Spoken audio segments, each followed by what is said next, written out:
Hello, my name is Brittany D. I am a psychic medium and spiritual teacher. My divine purpose is to assist in the expansion of the collective consciousness and to help you become more connected with the divine. This is a space to remember all that you truly are and ignite the possibilities of your highest potential.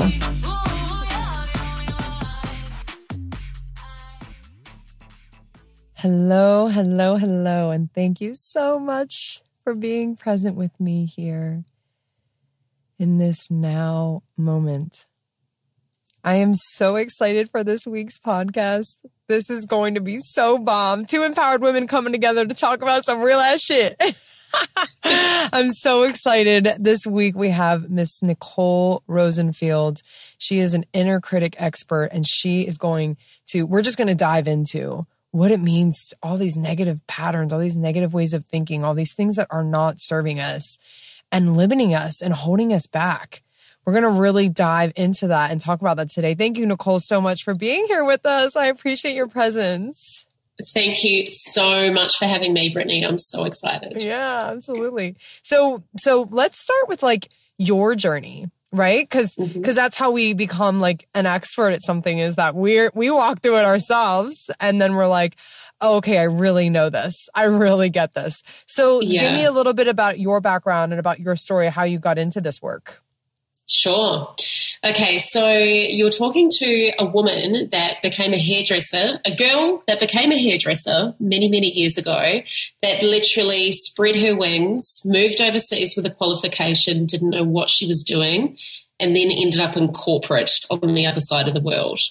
So I gave my life to the corporate arena for a very, very, very long time. And I was so caught up in climbing the ladder and doing all the right things and being the perfect person. Yes. But I got tapped on the shoulder and my baby boy was born. And that literally changed my whole life. So who I was then and who I am now is a completely polar opposite person. So in terms of what really led me to do what I'm doing right now is 14 months postpartum, I was bigger than I was when I gave birth. I was bloated and swollen with pain and it was bad. I was desperate. I was desperate to find a way out of the body I was in, the mindset I was in, just everything. I mean, I love my son. I love my family, all of the things. But when it came to loving myself, I literally despised myself. And Brittany, I kept having this tap on the shoulder, a literal tap on the shoulder, saying, you can't keep up with this shit anymore. You need to stop and you need to recognize and you need to go and change yourself. And I didn't hear it once. I heard it about 5 times. And around about the 4th or the 5th time, I was like, okay, I'm just going to listen to that and I'm going to do this. So that's how my journey started. Postpartum, feeling all of the weight of the world on my shoulders and wearing it. And then literally going, you know what, I'm going to go out there. I'm going to hire a mentor because I don't know where to start. And I don't need to go on another diet because my whole life has been trying to be perfect on diets. Right? Yo-yoing, weight cycling. Oh, yeah, the up and down and up and down. Yeah, absolutely. The pain to even think about that is just, I can't even believe I treated my body, my vessel like that. I just can't even believe it. But anyway, we go through these things to shed the light for other women and other people in the world that need to hear this.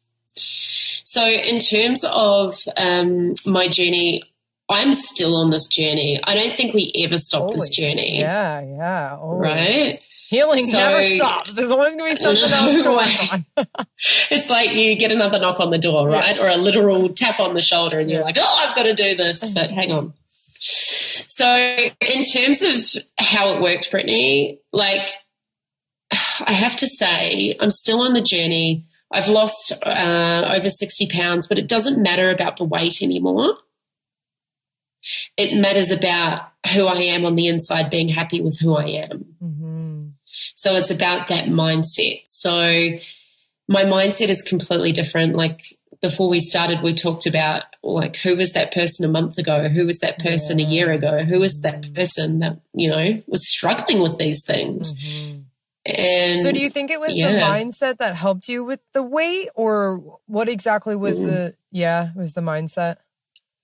Yeah, it was definitely the mindset. So I didn't know where to start. And as I said to you, I couldn't go on another program diet because it just wasn't helping me. And I was being told to not do that. So I hired a mindset coach, and I didn't know where it was going to lead me. And it literally led me to the best place in my life. Like I couldn't be more grateful for this woman that I started my journey with.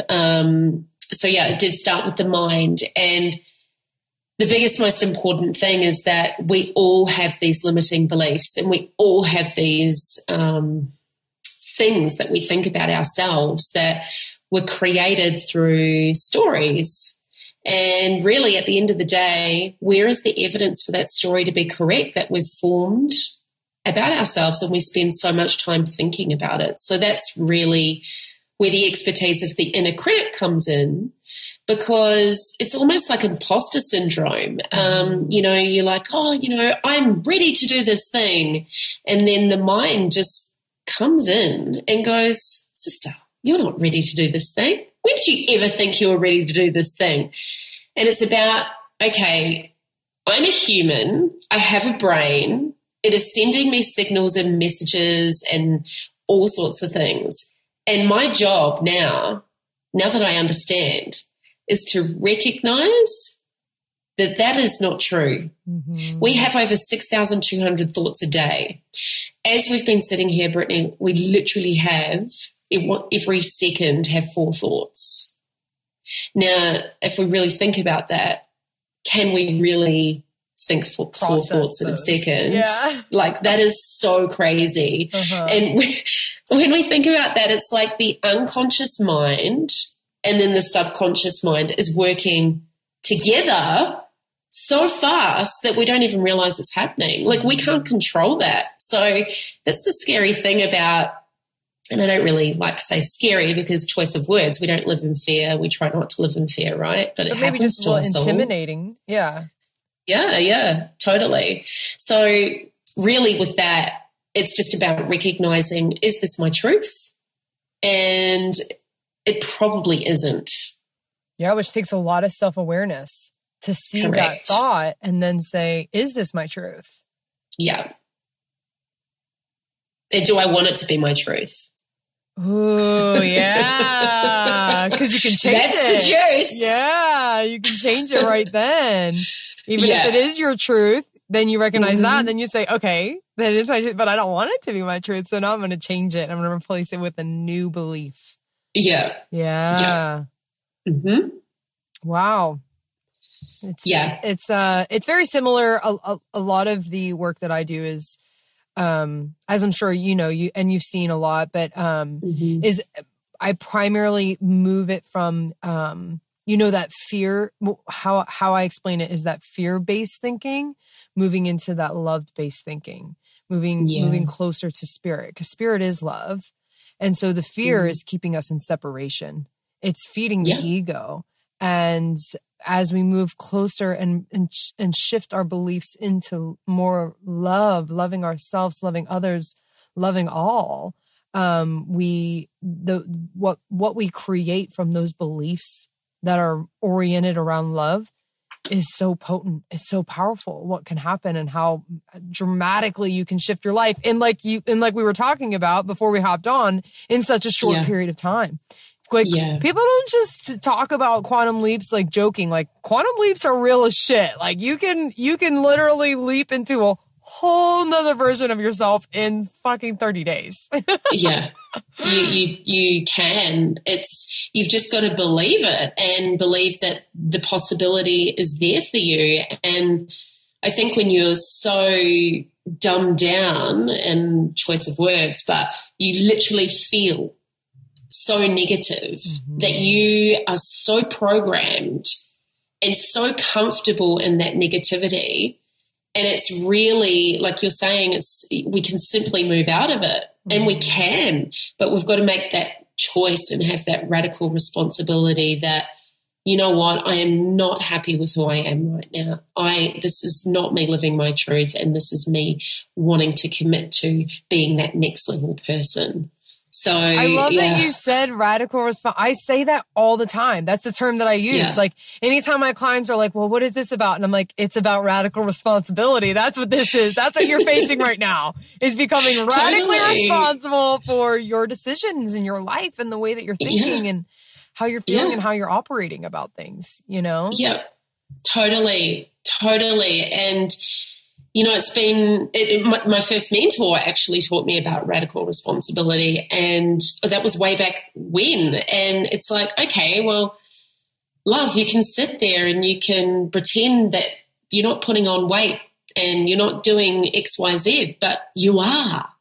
So let's just take a moment in the moment to actually say, come on, this is literal bullshit, and you need to move forward in your own self. Stop trying to be somebody else and do it for yourself. Have complete acceptance for who you are right now. And then once you have that, you can own it. You can make the decision to move forward. Yeah, I just actually did a self-love mastery. It was a little mini course, just a few days of a training, and the self-acceptance day was so powerful for people. Like they were like, you know, there's all these parts and all these aspects of ourselves that we're rejecting. And it's not even the thing about acceptance. And I was just talking in my course, my abundance course last night. We were talking about self-acceptance, you know, accepting because we're talking about abundance, prosperity, money. And it's like, accept the poor decisions you've made with money, accept what your history has been with money, and accept, you know, yourself for making those decisions and all those kinds of things. And what we were talking about with self-acceptance was that you don't have to, and this is a gem here, guys who are listening. This is a gem here I'm giving you. You don't have to condone the behavior by accepting it. You're just acknowledging it. You're just acknowledging it. You're just saying, well, in this present moment, that is true. Like you were saying, in this present moment, it is true that I am putting on weight. It is true that I'm not taking care of my body, or whatever it may be. That I acknowledge. I acknowledge it as valid because it is true, instead of just resisting and all of this energy and this force that goes, so much energy into resisting. When if you just acknowledge it, that's what acceptance really is. It's not condoning it. It's not saying I accept it, so this is just who I am and what I'm always going to be. That's not what acceptance is. Acknowledging it and saying, I don't necessarily condone you, but you are valid. That is true. Yeah. You know? Yeah. Yeah. And that's the moment where you just go, holy shit. Yeah, it's the moment. Did I really just admit to myself that I am that? And that is a moment where that's some deep stuff. Yeah. That is deep. It is. Because you're really being super fucking real with yourself.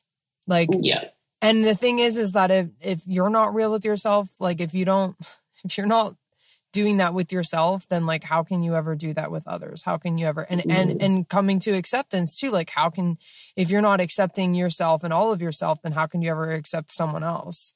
Like, you know, it's that mirror reflection, and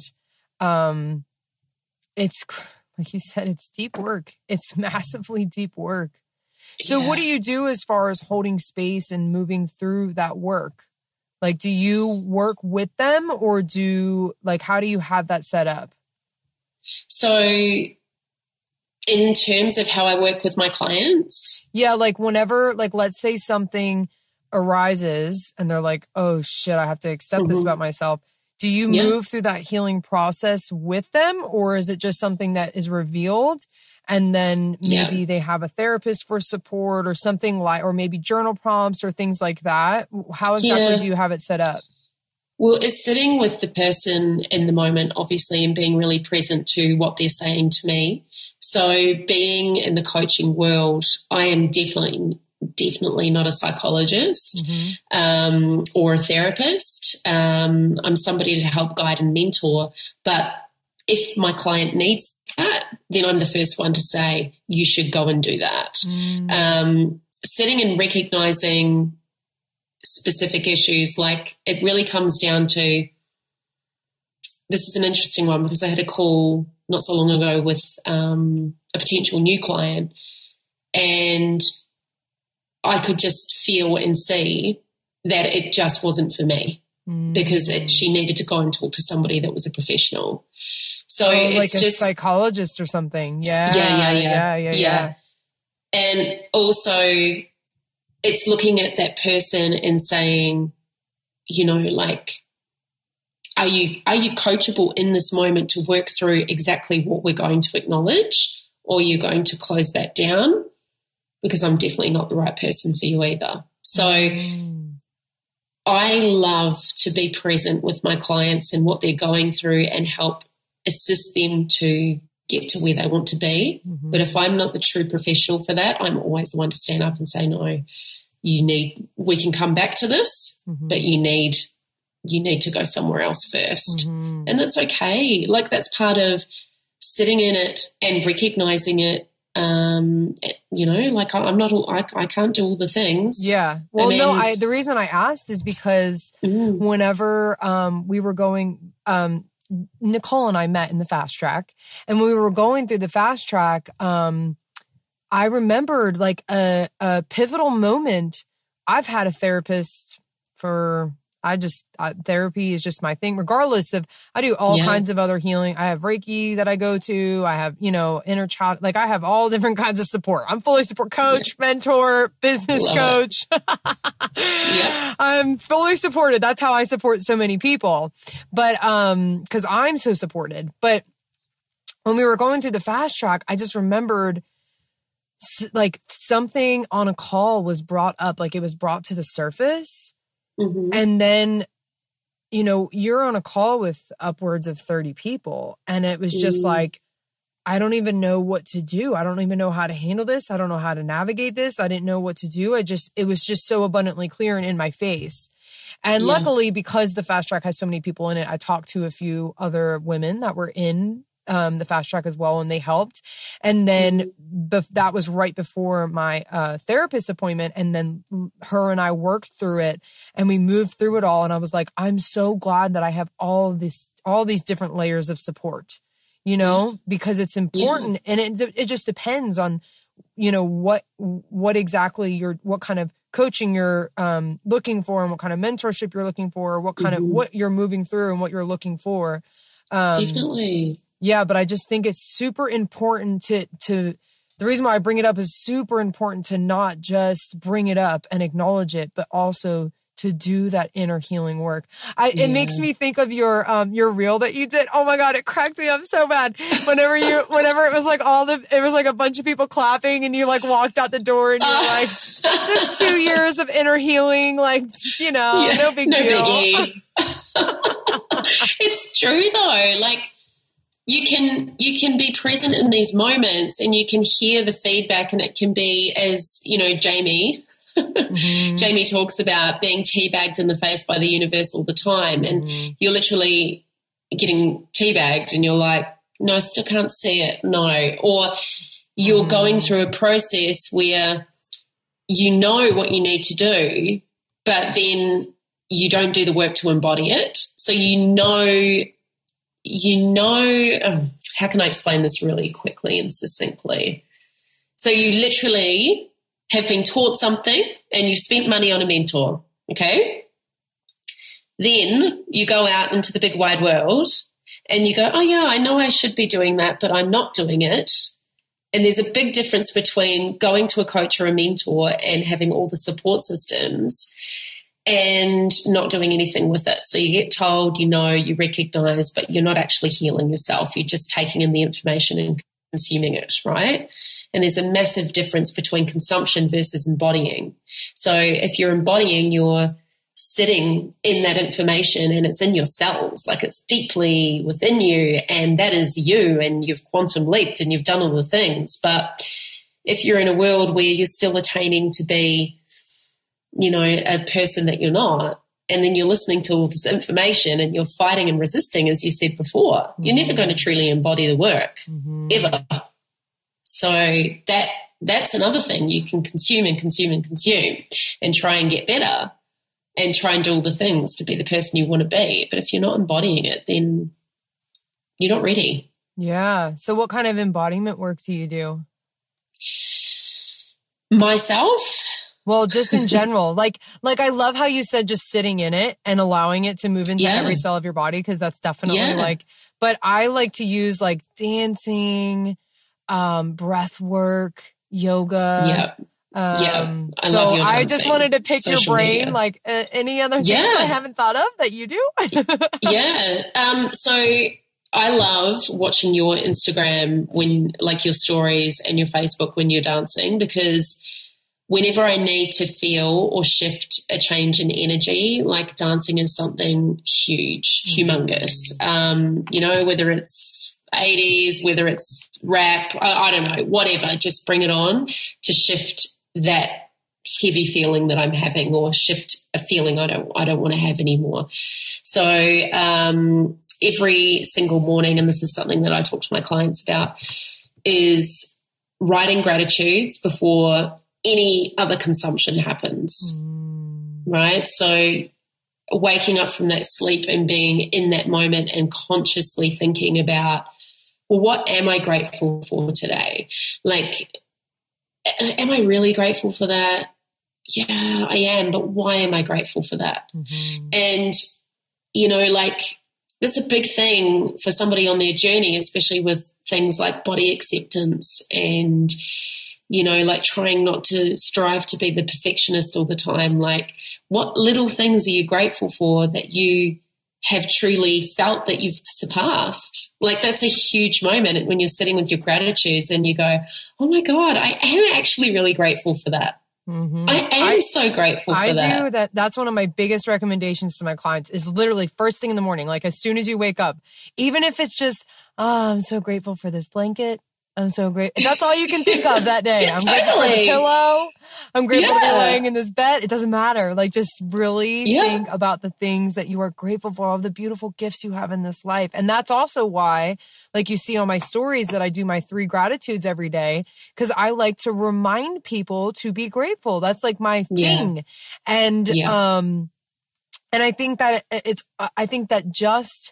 is my belief, vibrant, you know, frequency wise, vibration wise, that just being in my gratitudes, this is why I share them, just being in my gratitudes and witnessing me in the vibration of gratefulness, you feel that vibration just by watching me be grateful, you know? Absolutely. Even just pre our call, you sort of like zoned into another place, and you feel it. Yeah. You absolutely feel it. And, you know, I'm grateful for that, actually. So the other practice that I do and that I talk about is creating your perfect day. So after gratitudes, you literally keep writing and you think, okay, what would be my perfect day? So we aspire to all these things in our lives, but how can I actually feel that? And how can I feel that excitement? And how can I feel how it would feel in that moment? And that's literally how it would feel. So just scribing down a couple of things, like, you know, you need to make it sensory. So, one of my favorite things or perfect moments in my day would be to wake up and see the ocean. So as soon as I say that to myself, like the vision of me with a cup of tea or coffee or whatever it is, looking at the ocean, like I can see my back and I go, oh my God, like that moment, because I can hear the waves crashing and I can smell the sea. Like it's such a beautiful thing. And that would be my perfect day, just to wake up and have that at my front doorstep. Like there's nothing else that could completely complete me more, you know, like I'm like, oh. See, I've done that exercise before. I did this challenge. This was probably over a year ago now. It was called Magnetize Your Maximum Self. Yeah. And one of the days was to write out your perfect day. Like if you had no limitations, just your completely perfect day. Yeah. But I've never thought about doing that every day. Like I really love that idea. Like I really love that because I already write my gratitudes. I journal every morning. I write whatever was in my dream and then whatever's on my thoughts. And then I end it with gratitudes. But I could do gratitudes and then end it with, what is my perfect day today? What is my perfect day today going to look like? Yeah. Yeah. And just like, even calling it just, in and I'm all feeling about, it. Yeah. Yeah. Bite-sized pieces. For me, I get really overwhelmed because I've got a little one, and he wakes up and then I'm like my brain's on to be there for him. Mm-hmm. And I work really ungodly hours. Like I work late at night. I work early in the morning. I try and do everything before he wakes up. And the days he's in care, it's like awesome because I've got that moment to be in my business, you know, so I'm really juggling. Anyway, just imagining all those things for me and my clients, imagining that for themselves is like the most powerful thing you can do because that is your time. That is your time to zone in on what you desire, not what somebody else desires. Or it's what's expected of you or Correct. And, you know, like, I don't know, being a mom has really woken me up in such a different way. And for those of you that aren't mums or you're not, you know, you're a man or whatever, it doesn't matter. Like those are bite-sized practices that you can use every single day to be with yourself. And as you say, it's no expectation from anybody else in those moments. And that they are the moments that rule. Like I love those moments. Yeah. Oh God, I try and live in that moment.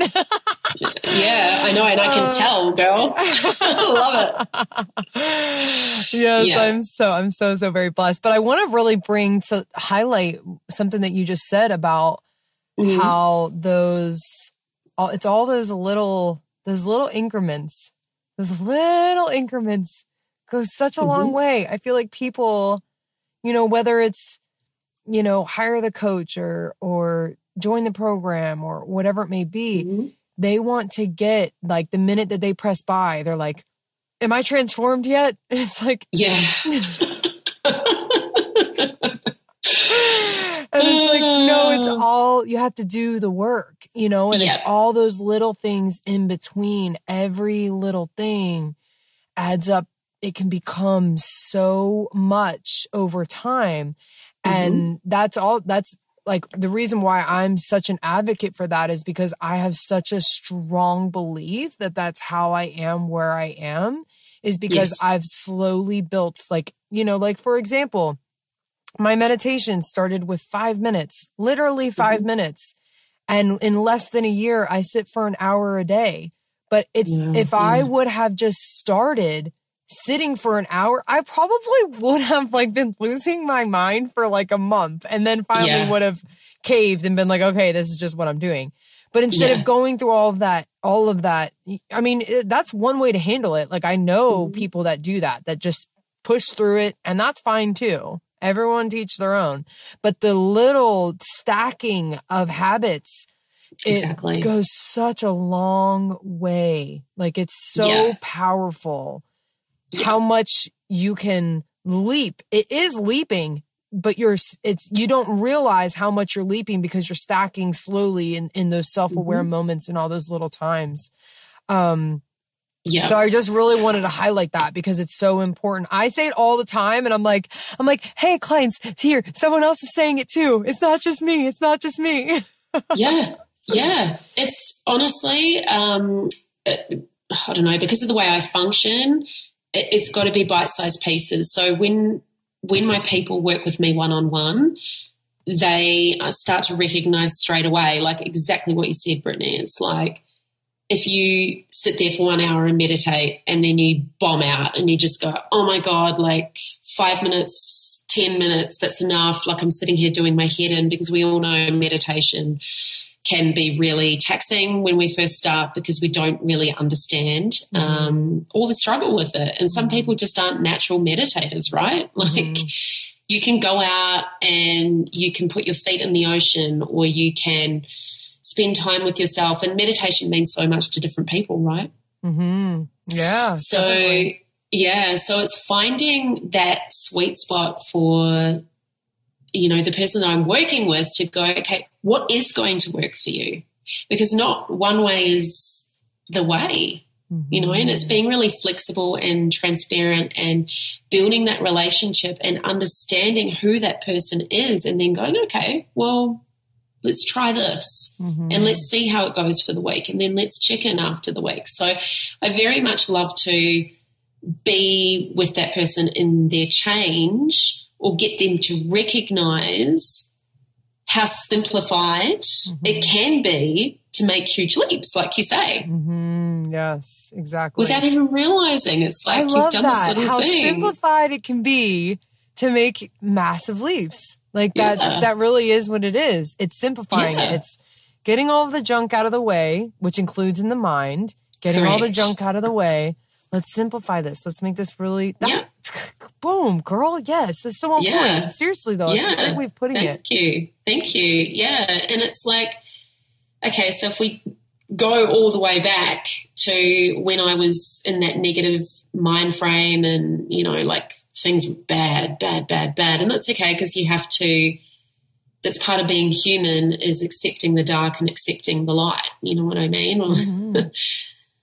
It's what like makes us whole. It's what makes us a full being, is all of it. Yeah. Yeah, totally. And my bite-sized pieces were the fact that I didn't do any of those practices to begin with, because I just wasn't in that mind frame. But what I did do was walk. I walked and walked and walked, and I moved my body, and I walked through the, you know, we've got a massive big park opposite our house. It's like a nature walk, and it just goes for miles and miles and miles. And I just spent time smelling the goodness, like living in that moment right then and there every single day for hours. And I had that ability because we're in deep lockdown at the time. And for me, like, that was a game changer. That bite-sized piece of time in nature, like I had my shoes on, whatever, but it was all happening for me at that moment. And I just didn't realize I was healing myself on a daily basis. And that's the thing, like, how can we do the bite-sized pieces when we don't even realize we're doing them? So we can heal ourselves and we can move forward in the best way that we possibly can without killing ourselves to get there. So what was the decision to make you, because you said that you weren't aware that you were healing yourself. So what was the decision to make you to start walking? Well, I knew, like, I felt like I needed to move. Yeah, I needed to move. Yeah. I needed to move. Like, I just knew. And if that was what I did for my body that day without really realizing, like, I'm being told. Do you know what I mean? Oh, I know exactly what you mean. I'm talking to people all the time. Yeah. Or I shouldn't say people, but beings. I've got to stop that saying, you know what I mean? But, like, once I had that tap on the shoulder so many times, I then recognized that, like, that's the change that I need to do today. And I just kept up with it. And it's so important. It's just being aware. It's aware in that moment. It's aware that I craved that without even really knowing why. And listening to it. Yeah. And I was just talking to one of my clients last night about this. She said, how do you feel about figuring out why? And I said, stop doing it. Stop trying to figure out why. If your intuition has a calling, if you're being guided somewhere, stop asking all these why questions. Why do I need to do this? Why do I need to start walking? Whatever. Just follow it. Just follow it. It's guiding you. And I'm not saying in the sense of letting things go, you need to ask, why am I feeling this way about myself? Why do I keep repeating this story? Where is this coming from? But when it comes, we were specifically talking about intuition and being and hearing the call or hearing the pull for something. Don't ask why. You're not meant to understand why. You're meant to just do it and move through it. And then the why it all makes sense. Yeah. Have you heard that saying where it's like the dots? So you join the dots. So the dot, you go do something, then you feel like the dots are just there. And then afterwards you reflect upon how the dots have joined. I love that. Yeah, it's like connect the dots. Yeah, yes. Exactly. Oh my God, I love that. Because that really is what it is. It is, because at that moment in time, we're like, I have no idea. You have no idea how much I love that. Why. I don't know why. And then all of a sudden it's like you turn your back and the matrix is looking at you because there's like all these dots and they've just got laser beams coming out and they're joint. And you're like, oh, yes, that's why. Yes. That is why. Because it's like each time that you just go and you trust, it's like, oh my God, I'm loving this. Okay. Let me just tell you how this is coming together in my mind. I'm loving this. Yeah. Tell me. So it's like every time you trust your intuition and you do it, it's like you get a dot, right? So it's like a dot. And then you keep following and you trust again, and then you get a dot and you keep going. And you have all the dots, but then until you connect them, like later looking back and you put them all together, then you see the whole picture. The whole picture is there and it's all understood and all the dots are connected. I love this analogy. I'm so excited about it.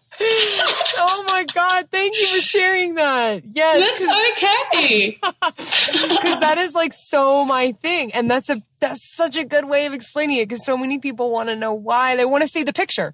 They want to see all the connected dots in order to get to the next dot. They want to see all of the dots connected and what that picture looks like. And then maybe if I know that, then I will get to the next dot.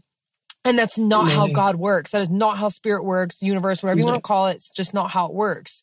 You will see the picture and it all makes sense later. Yeah, exactly. And I've just got this image in my mind of this big picture of dots and lasers and dots. And I'm just going, oh my God, yes. Because once you get to there, you can recognize, well, that's essentially why I was going through that. Right. But asking the why before, it's just too... You're not meant to understand it. Yeah. Or otherwise you're not going through it if you understand it. Correct. Yeah. Oh, yeah. Wow. There we go. So interesting. I really appreciate, I didn't get you, because you went into your story and I didn't want to interrupt you, but I do appreciate you bringing light to the postpartum.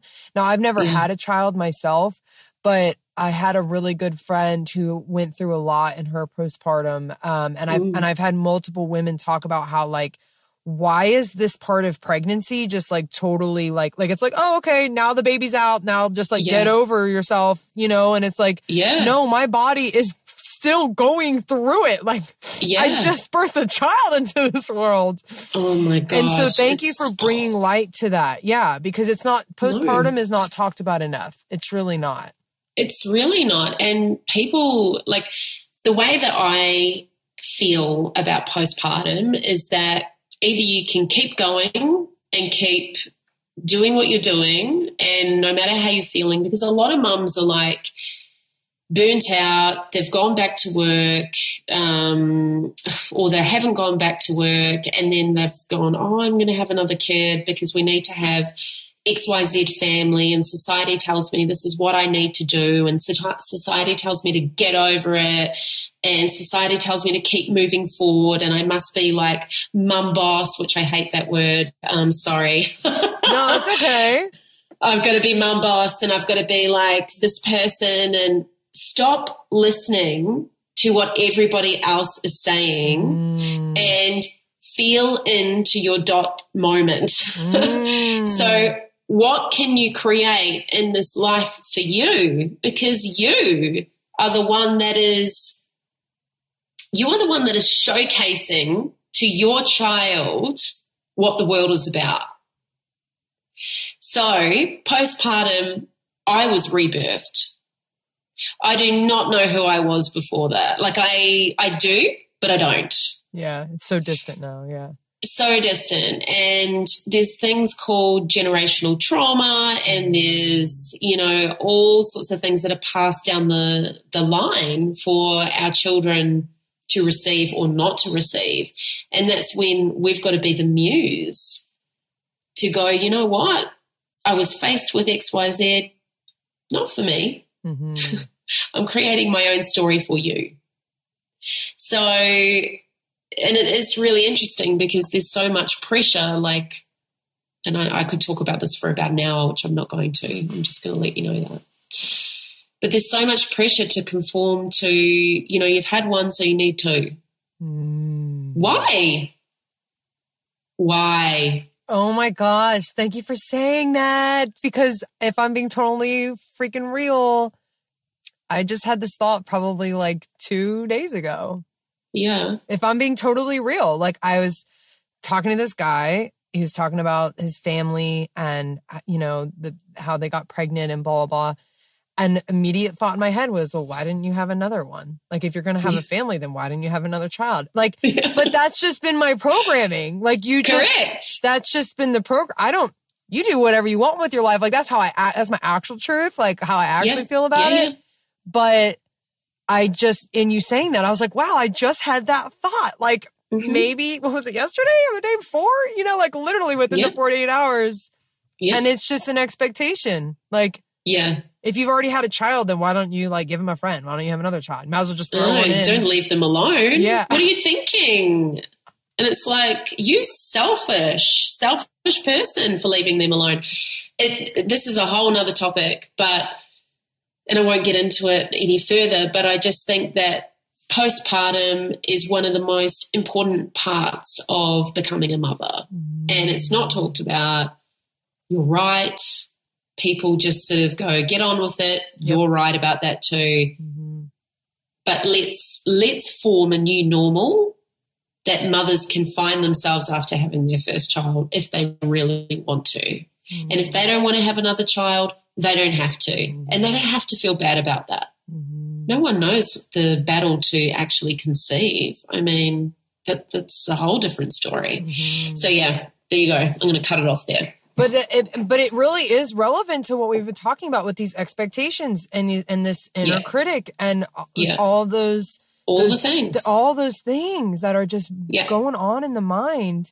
Oh my God. When we have to change those beliefs, like we have to change that individually and it'll change on a mass scale.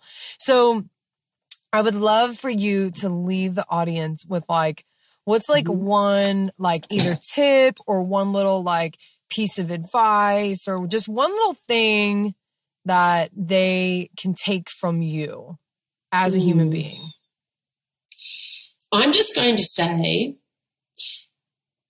as much as possible, try and sit with yourself and ask yourself, is this really what I want to do today? That is such a simple message, but because of all the expectations that other people have on us, is this really what I want to do right now, today, with myself? Okay? I'm just going to leave that. Oh, so good. It's so good. That's so good. Does that make sense? Yes. It makes sense to me. It makes sense to me. Good. And I hope it makes sense to all of our listeners, because that's a game changer question right there. That's a game changer when you really start asking, am I just doing this because? Or is it because I want to be doing this? Correct. Does this bring me joy? Yes. It probably doesn't if you really have to question it. There you go. Right. All right. Thank you so much, dear. I've had such a wonderful time. It just totally flew by.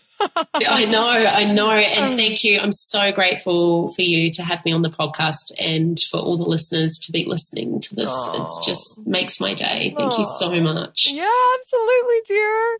Thank you guys so much for joining. I'm going to drop Nicole's Instagram handle. Is Instagram good? Is that good? Yeah, I'm going to drop it in the show notes. So go ahead and check her out. Go follow her. If you're vibing, if you're feeling her, maybe reach out and connect. But thank you so much, Nicole. And thank you guys for listening today. And I will see you all next week. Thank you so much for joining me today. I hope that you enjoyed that episode. Please subscribe, leave a review. And if this was impactful for you at all, please share it with others. This is how we can help each other. Much love and namaste.